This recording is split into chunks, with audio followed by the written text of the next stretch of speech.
Bismillahirrahmanirrahim. Assalamualaikum warahmatullahi wabarakatuh. Apa kabar anak-anak ibu, siswa-siswi ibu?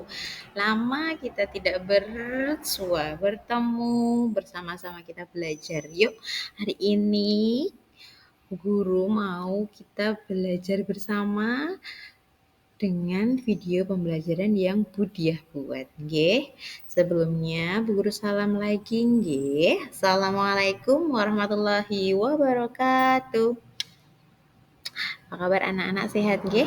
Yuk, kita mulai hari ini. Kita mau belajar Pendidikan Agama Islam dan Budi Pekerti untuk fase B kelas 4 ya, semester 1 dengan judul Mari Mengkaji, Mengaji dan Mengkaji Quran Surat Al-Hujurat surat ke-49 ayat 13. Bersama Budiah dari SD Negeri Barat Kidul. Oke, yang pertama yang sebelum kita belajar, kita harus tahu dulu tujuan pembelajaran yang akan kita capai pada pembelajaran kali ini. Ada beberapa tujuan pembelajaran. Mari kita baca, kita pahami bersama-sama ya. Tujuan pembelajaran yang pertama, setelah mengikuti kegiatan pembelajaran kali ini, kita dapat yang pertama adalah membaca dengan baik, dengan benar Quran Surat Al-Hujurat ayat 13 dengan tartil, dengan nada, dengan irama, dengan tajwid yang benar, tanpa. Lalu yang kedua, menjelaskan pesan pokok Quran Surah Al-Hujurat ayat ke-13 dengan baik. Setiap surat yang diturunkan, setiap ayat itu mengandung pesan-pesan pokok yang dapat kita ambil hikmahnya, dapat kita terapkan dalam kehidupan sehari-hari. Nah, apa aja ya kira-kira pesan pokok surat Al-Hujurat ayat 13 itu? Nanti kita kupas satu persatu, kita analisa satu persatu untuk kita terapkan dalam kehidupan, kita aplikasikan dalam kehidupan sehari-hari, oke?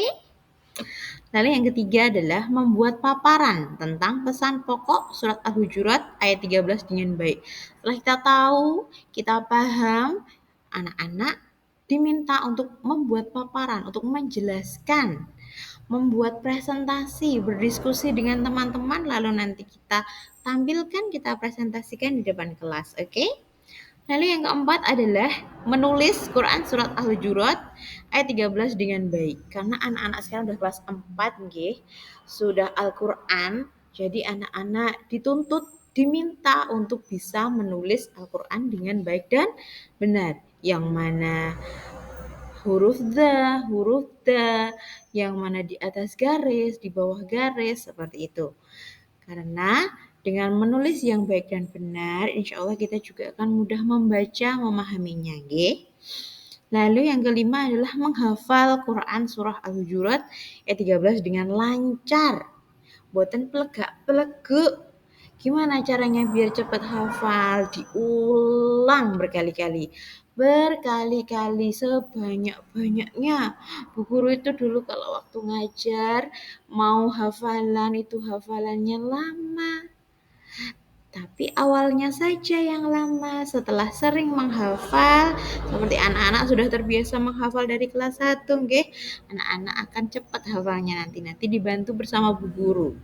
Tapi yang penting anak-anak niatnya dulu menghafal dengan sukacita, dengan sukarela, dengan bahagia. Kalau kita bahagia, apapun yang kita lakukan nanti kita akan bisa menjalankannya dengan baik, oke? Selanjutnya, yang keenam adalah, ini selanjutnya ya, membaca hadis tentang keragaman. Tapi pada video ini nanti kita belajar tentang Al-Hujurat ayat 13 dulu. Nanti yang hadis keragaman kita bahas selanjutnya di video yang akan datang. Oke?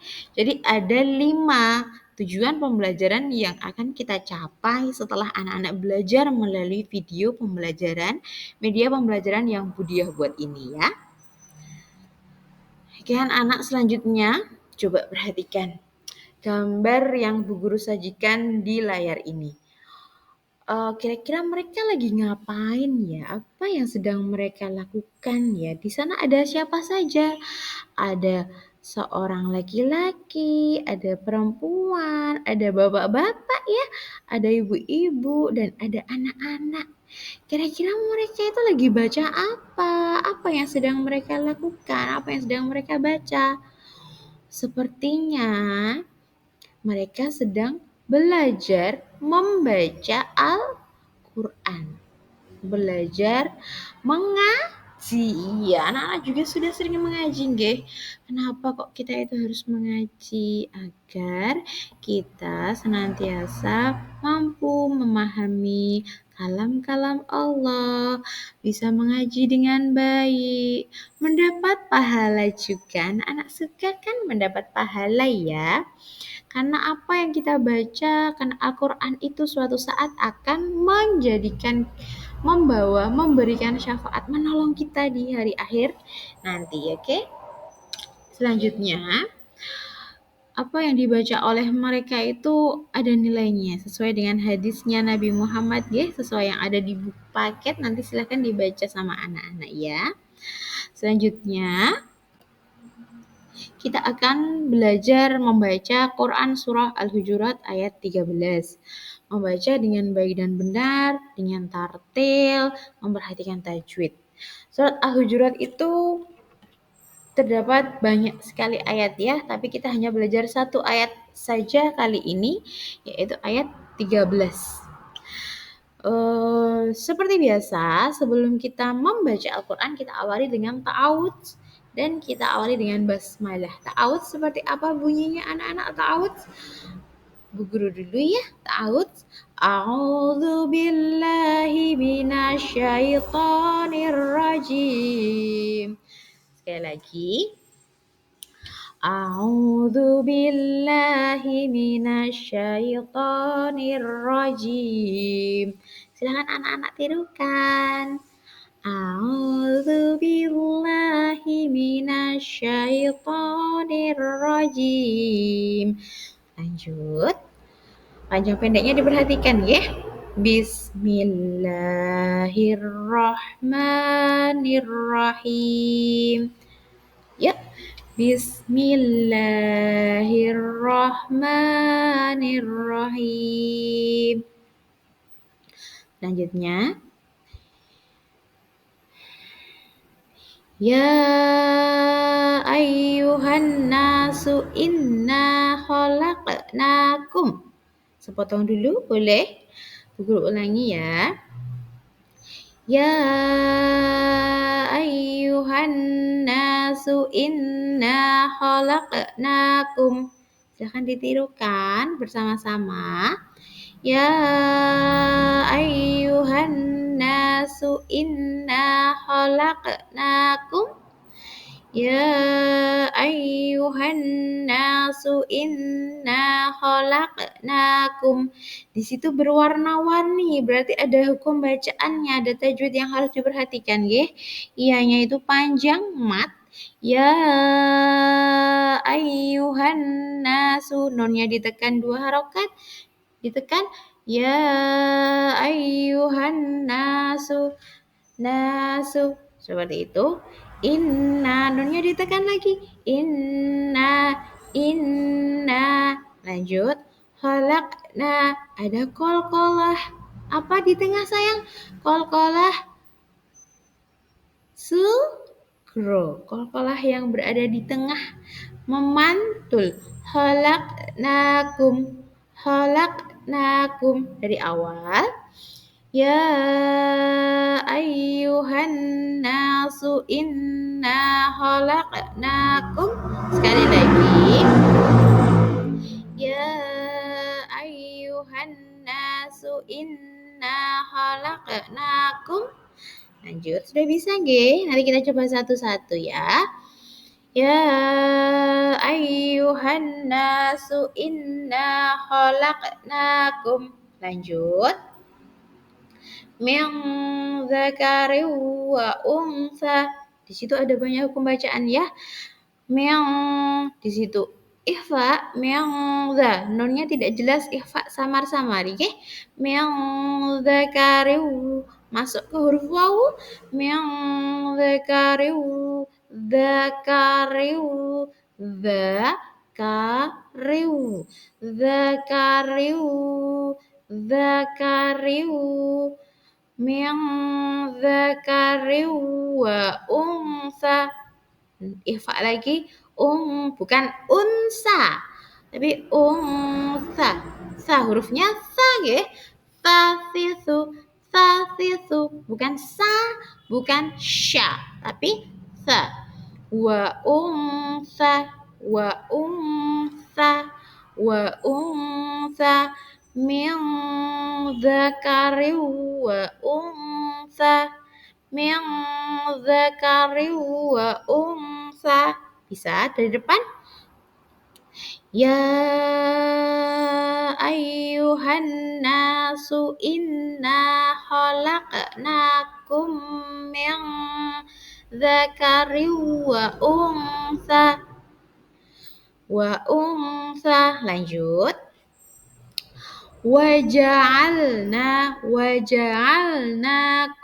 Waja'alnakum nunnya mat nggih, panjang 2 harokat ya, karena harokatnya fathah berdiri. Waja'alnakum waja'alnakum waja'alnakum waja'alnakum waja'alnakum ya, sya shi syu, bukan sa, bukan sa, tapi sya. Punya 2 harokat mat juga. Syu'ubawa.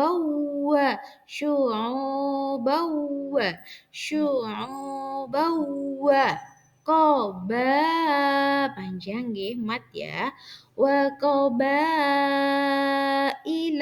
wa qabaila.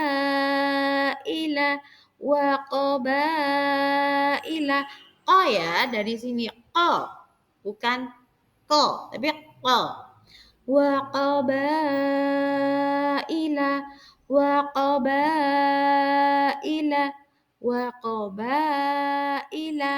lita'a. Nah, mat ya, warnanya biru. Lita'arafu.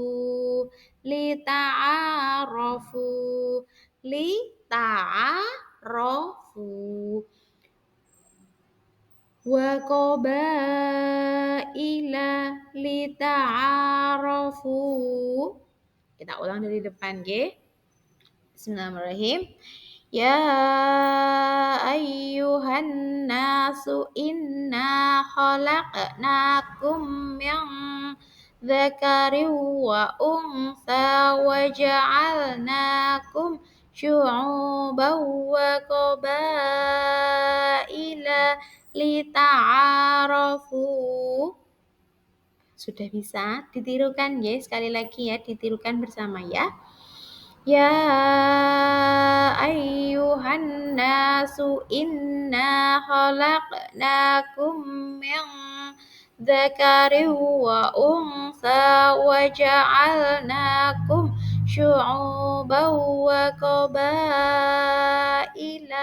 lita'arafu.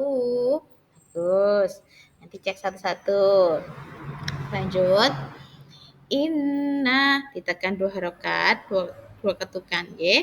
Inna akramakum inna akramakum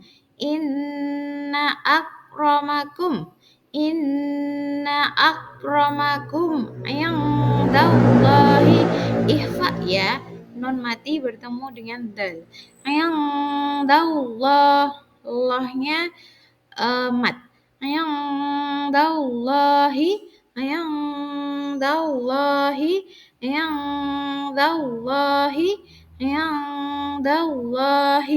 atqakum. Ko-nya mat, harokatnya fathah berdiri ya. Atqakum. Inna akramakum indallahi atqakum. Inna akramakum indallahi atqakum. Ya ayyuhan nasu inna khalaqnakum min dzakarin wa untha wa ja'alnakum syu'uban wa qabaila lita'arafu.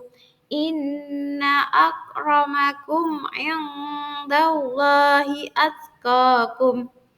Lanjut. Innallaha, nunnya ditekan nggih. Innallaha alimun khabir. Innallaha linya mat, alimun. Itu izhar jelas mun, alimun khabir. Alimun khabir. Innallaha alimun khabir. Innallaha alimun khabir. Sekali lagi. Innallaha alimun khabir. Yuk bersama-sama dari depan, dari ta'awudz ya. A'udzu billahi minasyaitonir rajim. Bismillahirrahmanirrahim. Ya ayyuhan nasu inna khalaqnakum min dzakarin wa untha wa ja'alnakum syu'uban wa qabaila lita'arafu. Inna akramakum indallahi atqakum. Innallaha alimun khabir. Nanti anak-anak silahkan mencoba dibaca ulang-ulang lagi agar benar panjang pendeknya diperhatikan. Nanti boleh diputar lagi video Bu Guru, nggih. Lanjut, setelah kita belajar dengan nada, dengan irama, dengan memperhatikan tajwid, sekarang kita mau melihat membaca secara bertahap kayak tadi. Ya ayyuhan nasu. Anak-anak sekarang. Ya ayyuhan nasu. Oke, lanjut. Inna khalaqnakum. Inna khalaqnakum. Sudah. Min dzakarin wa untha. Min dzakarin wa untha. Lanjut. وَجَعَلْنَاكُمْ شُعُوبًا وَقَبَائِلَ وَجَعَلْنَاكُمْ شُعُوبًا وَقَبَائِلَ. Lanjut. Lita'arafu. Lita'arafu. Setelahnya inna akramakum. Inna akramakum indallahi atqakum. Indallahi atqakum. Innallaha alimun khabir. Shadaqallahul adzim. Nanti kita praktekkan lagi ya, nanti dibaca satu-satu ya. Setelah kita membaca, kita mau mengartikan ya. Jadi kita nggak sekedar bisa baca, tapi kita juga harus tahu artinya, terjemahnya kata per kata.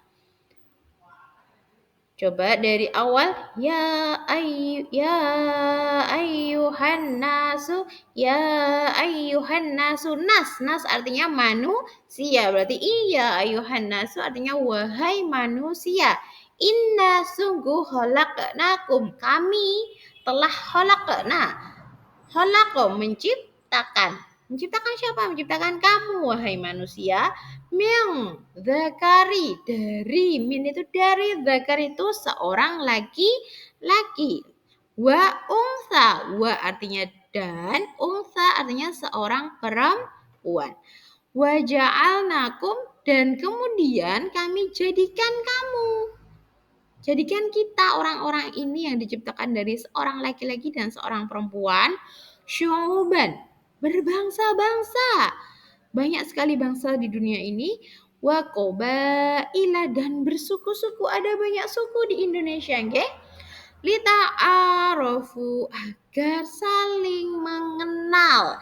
saling mengenal. Oh, itu dari suku A, oh itu dari suku B, oh itu dari bangsa A, itu dari bangsa B, bangsa C, dan lain sebagainya. Biar kenal, karena setiap suku, setiap bangsa, setiap manusia itu punya ciri khas masing-masing, punya perbedaan yang harus kita hormati. Inna akramakum, sesungguhnya yang paling mulia di antara kamu, manusia-manusia itu tadi, indallahi, di sisi Allah. Yang paling penting adalah orang yang paling mulia di sisi Allah adalah atqakum. Ialah orang yang paling bertakwa, menjalankan perintah Allah dan menjauhi larangan Allah, menghindari menjauhi larangan-larangan Allah dan melaksanakan perintah Allah untuk beribadah.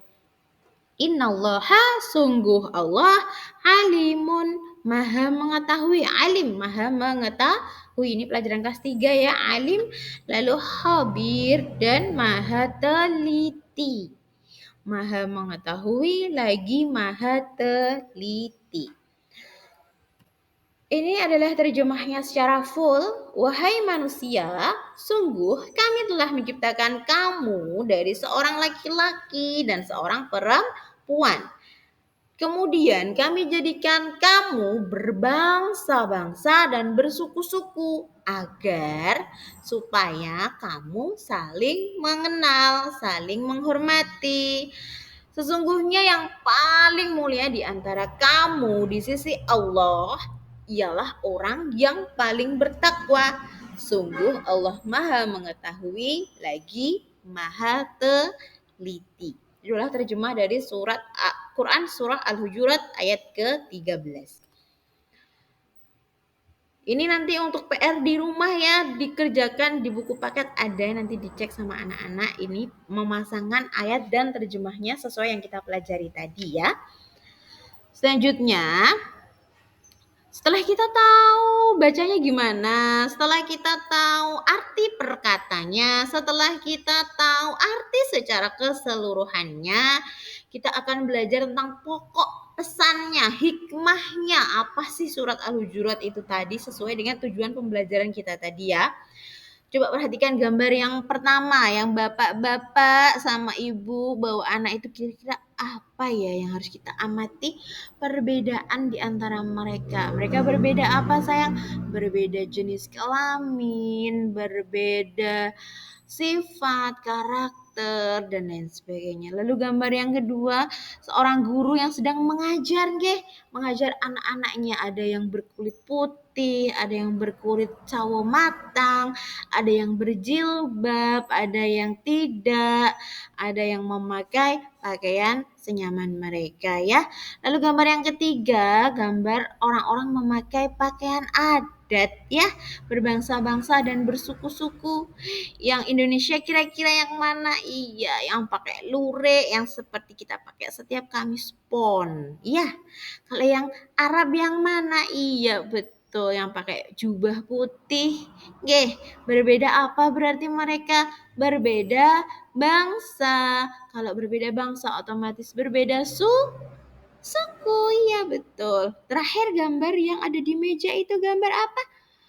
Oh, itu perbedaan apa anak-anak dari gambar itu? Kalian bisa lihat perbedaan apa? Perbedaan kursi, bukan? Perbedaan agama. Di Indonesia ini ada banyak agama kita ya yang diakui di Indonesia. Ada 6 nggih. Ada Islam, Kristen, Hindu, Buddha, Konghucu, dan kepercayaan kepada Tuhan Yang Maha Esa. Tapi mereka meskipun berbeda-beda, mereka tetap berdiskusi, mencari jalan terbaik, musyawarah untuk menyelesaikan suatu masalah. Jadi dari gambar-gambar ini kita bisa menyimpulkan banyak sekali perbedaan yang ada di sekitar kita. Perbedaan jenis kelamin, perbedaan sifat, karakter, ciri fisik, ada yang rambutnya keriting, ada rambutnya lurus, ada yang hidungnya pesek, ada yang matanya lebar, ada yang sipit. Banyak sekali perbedaan. Ada juga perbedaan pendapat. Dalam diskusi itu pasti ada perbedaan pendapat. Tapi setiap perbedaan itu apa? Setelah kita belajar ini kita akan cari tahu apa yang harus kita lakukan dengan perbedaan-perbedaan yang ada di sekitar kita, nggih? Lanjut, yaitu kesimpulannya, pesan pokok dari gambar-gambar tadi, dari terjemah-terjemah tadi kita. Yang pertama adalah manusia itu diciptakan Allah dari seorang laki-laki dan seorang perempuan. Dari apa? Ayah dan ibu, mama dan papa. Apa lagi panggilannya? Ayah dan bunda, mama kalih bapak. Dari seorang laki-laki dan seorang perempuan seperti nenek moyang kita, seperti Adam dan Hawa. Maka kita tidak diperkenankan untuk menyalahi aturan tersebut, seorang laki-laki dan seorang perempuan. Lalu, pesan pokok yang kedua adalah manusia itu diciptakan Allah, dijadikan setelah diciptakan mereka itu dijadikan berbangsa-bangsa, bersuku-suku untuk saling mengenal, untuk saling menyayangi, untuk saling menghormati, dan bertoleransi terhadap perbedaan. Oh, jadi kalau ada perbedaan itu, yang harus kita lakukan adalah dengan bertoleransi, menghargai, tenggang rasa terhadap perbedaan-perbedaan tersebut. Gak boleh untuk ejek-ejek, ih kamu kok aku tinggi loh. Ih kamu kok hidungnya pesek kayak bu guru. Aku loh maju, nggak boleh. Yang penting kita diciptakan dalam bentuk yang sempurna. Sebaik-baiknya ciptaan Allah adalah manusia. Karena kita punya akal dan jiwa dan tubuh yang lengkap, yang sehat. Maka kita gunakan akal itu untuk saling menghargai, untuk saling mengenal dengan ciri khas masing-masing. Kita berbeda pendapat juga kita harus menghargai pendapat orang lain. Tidak boleh terus gimana, apa itu pendapat kamu kayak gitu, nggak masuk akal loh. Tidak boleh, kita harus menghargai dulu. Oh iya, terima kasih atas pendapatnya, coba kita cari jalan keluar, solusi terbaik. Dengan cara apa sayangku? Dengan cara musyawarah, diskusi, mencari jalan keluar, solusi yang terbaik dari sebuah permasalahan. Kalau akhirnya tetap gak ketemu gimana Bu Guru? Ya seperti yang kita lakukan di negara kita dengan apa? Voting, suara, mencari yang terbanyak pilihannya. Insya Allah dengan voting, dengan musyawarah kita bisa menemukan titik tengah, jalan tengah dari permasalahan yang kita lalui. Jadi ada dua kita sudah pelajari ya. Selanjutnya pesan pokok yang ketiga adalah yang paling mulia di sisi Allah itu bukan orang yang kaya raya, nak. Yang uangnya banyak, yang punya helikopter, yang punya kapal pesiar, yang mobilnya ada 10, bukan. Bukan orang yang ganteng, yang tampan, yang cantik, putih, bersih, rambutnya lurus, rambutnya keriting, yang tinggi semampai, yang langsing, bukan. Bukan juga orang yang punya jabatan, bukan karena orang itu tidak punya jabatan dia nggak mulia, enggak, beda ya. Tapi orang yang paling mulia di sisi Allah itu adalah orang yang paling bertakwa, orang yang menjalankan perintah Allah, orang yang menjalankan ibadah dan menjauhi larangan Allah, menjauhi semua yang dilarang sama Allah. Kalau kita itu kaya, kita juga tetap harus bertakwa. Kalau kita berkecukupan, kita juga harus tetap bertakwa. Kalau kita masih sedikit kekurangan, kita tetap harus bertakwa. Jadi apapun kondisi kita harus senantiasa bertakwa kepada Allah Subhanahu wa Ta'ala. Terakhir yang keempat, Allah itu maha mengetahui apa yang kamu lakukan, apa yang kamu inginkan, apa yang kamu pikirkan. Dan Allah maha teliti. Allah tuh gak pernah salah, gak pernah teledor kayak kita. Jadi kita harus senantiasa berbuat baik, senantiasa menjalankan perintah Allah dengan hati yang ikhlas, sukacita, sukarela. Selanjutnya, kita udah belajar baca, kita sudah belajar terjemah, kita sudah tahu pesan pokoknya. Bagaimana pengaplikasiannya ini? Pesan pokok itu tadi, pengaplikasian itu apa Bu Guru? Pengaplikasian itu adalah penerapan. Bagaimana cara menerapkan pesan-pesan pokok surat Al-Hujurat itu tadi dalam kehidupan sehari-hari. Gimana? Ada banyak. Tadi ada 4. Nggih, tapi itu bisa dikembangkan jadi 10, jadi 15. Gimana caranya? Kita selanjutnya nanti kita belajar lagi. Ini buat PR buat anak-anak. Video selanjutnya atau pembelajaran selanjutnya akan kita bahas PR-nya cara pengaplikasiannya dalam kehidupan sehari-hari. Nggih. Tadi sebenarnya udah Bu Guru jelasin, sudah Bu Diah jelaskan banyak. Tinggal anak-anak merangkum, anak-anak mengambil kesimpulan, menganalisis perkataan Bu Diah, nanti dicatat, dikerjakan, nanti kita periksa bersama-sama. Oke. Sampai akhir anak-anak coba lihat, terima kasih ya sudah menonton, sudah mau belajar bareng, sudah mendengarkan dengan baik video pembelajaran yang Bu Diah buat. Di situ ada gambar 4 tangan, mereka sedang saling menguatkan, saling merangkul meskipun mereka berbeda-beda. Ada yang kulit putih, coklat, hitam, sawo matang seperti itu. Tapi mereka bukan saling bermusuhan, tapi mereka saling menguatkan. Jadi, jika ada perbedaan di sekitarmu, di sekitar kita, yuk kita hargai perbedaan itu, kita buat perbedaan itu menjadi indah. Mari kita saling bertoleransi, baik dalam diskusi, dalam suku bangsa, dalam agama, dalam bermasyarakat. Baiklah anak-anak, alhamdulillah pembelajaran kita sudah usai untuk saat ini. Kita ketemu lagi di video atau di kelas selanjutnya. Mohon maaf kalau dalam menyampaikan materi Bu Diah mungkin ada banyak salah kata. Bu Diah akhiri, terima kasih. Wassalamualaikum warahmatullahi wabarakatuh. Selamat belajar.